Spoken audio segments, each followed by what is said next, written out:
Hello বন্ধুরা, কেমন আছো? আজও চলে এসেছি একটা নতুন ভিডিও নিয়ে। এটা যে মাটিটা ভেজা ভেজা লাগছে সেখানে আমি উলেখাড়া গাছ লাগিয়েছিলাম, আগের ভিডিওটা দেখেছো। তাই সেটা আজ সকালবেলাতে পানি দিতে এসেছি।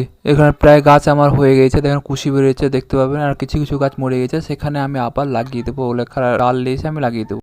আমার নিপেলের গাছগুলো সেরকম হারে বাড়েনি। আগের ভিডিওতে দেখতে পাবেন নিপেলের গাছগুলো যেরকম হারে ভিডিও করে দেখেছি সেরকমই আছে। গহমার গাছটাও আমার সেরকম হারে বাড়েনি। দুই একদিনের মধ্যে এই গহমগুলো আমি কাটিয়ে খাইয়ে দেবো ছাগলকে। তারপরে আমি এখানে জব বুনে দেবো। ওখানে শীতের সময় জব প্রায় ভালো হয়। পাশের একটা জমিতে ধরেন পটল চাষ করেছে, সেখানে পটল বেশ মোটামুটি আছে, কিন্তু তাও এখন তোলার মতন হয়নি।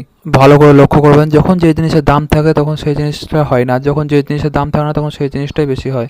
সকালবেলায় মাঠ থেকে বাড়ি এসে এবার আমি মুরগিগুলোকে ছাড়বো। প্রথমে বড়গুলোকে ছাড়লাম, এবার ছাউলিকে ছাড়বো। ছাউলি দুটো ছাউ খুব অসুস্থ, মানে বাঁচতে পারে আবার নাও বাঁচতে পারে, দেখতে পেয়েছেন। এবার তারপর আমি তার বড়গুলোকে ছেড়ে দেবো। বড়গুলোকে যেই ছাড়বো আর অমনি খাঁচায় ঢুকে যাবে। দেখুন তারা খাঁচায় ঢুকবে আর আমি তাদেরকে গেটটা লাগিয়ে দেবো, দুটো খাবার দিয়ে দেবো, গম দিয়ে দিলাম। এবার আমি গেটটা তাদেরকে ভরে লাগিয়ে দেবো, দিয়ে একটু বেলা হবে তারপরে তাদেরকে আমি ছেড়ে দেবো। শীতের সময় মুরগির রোগ বালাইটা বেশি হয়, তাই আমি এই কিছু বাচ্চা আমি বেঁচে দেবো। এই সময় আমি কোনো মুরগি বসাবো না এবং ছা তুলবো না, কারণ ছা তুলে এই শীতের সময় টিকানো যায় না, এর জন্য আমি ছা তুলবো না। মুরগিরা কুচিয়ে আমি ছুটিয়ে দেবো। আমার এই ছোট্ট খামারে দেখেন একটা ঘরের ভিতর পয়রা, হাঁস, মুরগি, ছাগল সব থাকে। আমার মুরগিটা ডিম দিয়েছে দেখছেন, এই ডিমের দাম এখন 10 টাকা করে, আর দিন 20-র মধ্যে এটা 12 টাকা হয়ে যাবে। শীতের সময় ডিমের চাহিদা খুব বেশি, তাই আমি মুরগি কুচে বসাবো না। এখন আমি শুধু ডিমের জন্য ছাওয়ালি মুরগিটাকে আমি একটু খাবার দিয়ে দেবো।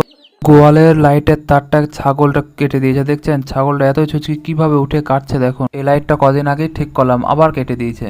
এখানে দেখছেন আমার মুরগি আর মোরগের মধ্যে একটা বন্ধুত্ব সম্পর্ক, দেখুন তারা দুজনে কেমন মারামারি করছে। আজকের ভিডিও এই পর্যন্তই। আপনারা সকলে ভালো থাকবেন, আবার দেখা হবে পরের ভিডিওতে। ভিডিও ভালো লাগলে সাবস্ক্রাইব, লাইক, শেয়ার করবেন।